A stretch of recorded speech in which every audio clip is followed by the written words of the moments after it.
so far away from it.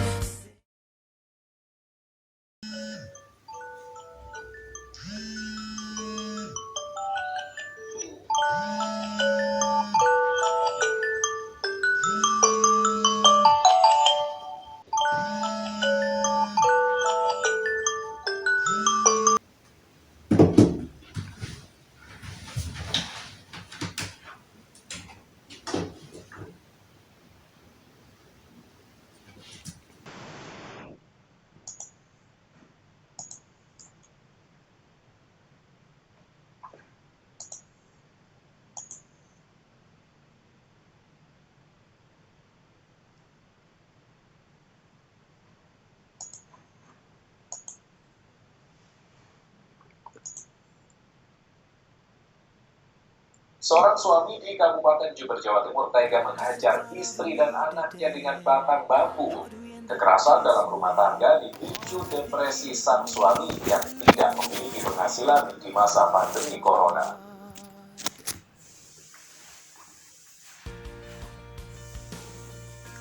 Teman-teman pasti sudah pada tahu kan kalau pandemi ini sudah mempengaruhi keseluruhan aspek kehidupan manusia, utamanya dalam bidang ekonomi. Beberapa orang terpaksa harus bekerja di rumah dan beberapa orang lainnya juga terpaksa di-PHK oleh perusahaannya. Kesulitan ekonomi inilah yang akhirnya memicu kekerasan terhadap perempuan dan anak semakin meningkat di masa pandemi ini.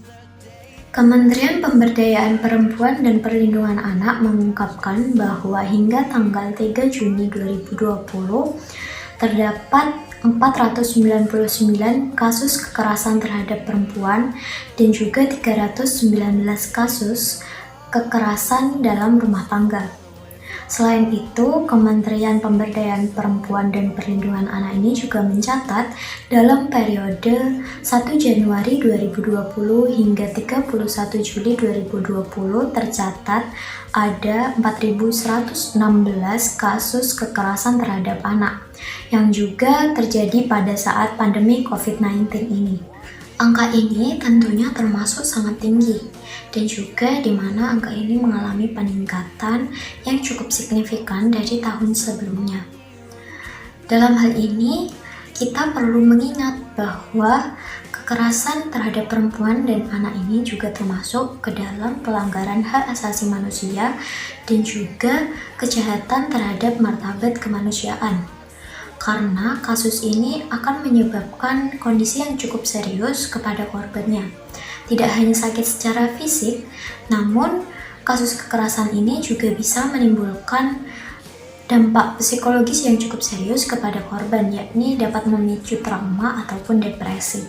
Sesuai yang telah diamanatkan dalam Undang-Undang Nomor 23 Tahun 2004 tentang penghapusan KDRT, tiap pelaku kekerasan fisik, psikis, seksual, ataupun penelantaran rumah tangga akan mendapatkan hukuman yang cukup berat.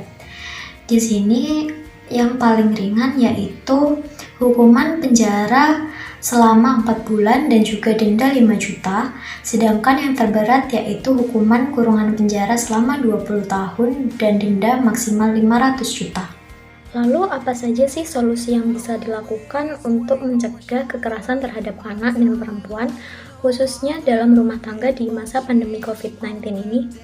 Yang pertama, yaitu identifikasi ruang aman untuk membatasi interaksi dengan pelaku.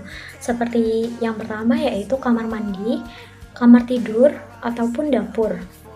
Yang kedua, yaitu jauhkanlah barang-barang berbahaya yang dapat beresiko digunakan pelaku untuk melakukan kekerasan. Seperti yang pertama yaitu pisau, payung, cutter, dan lainnya. Yang ketiga yaitu tetap menjalin hubungan dengan kerabat terdekat dan segera menginfokan kepada kerabat terdekat jika kalian mengalami kekerasan tersebut. Dan yang keempat yaitu pastikan untuk menyimpan nomor layanan pengaduan masyarakat Kementerian Pemberdayaan Perempuan dan Anak untuk melakukan pengaduan tindakan kekerasan di ponsel.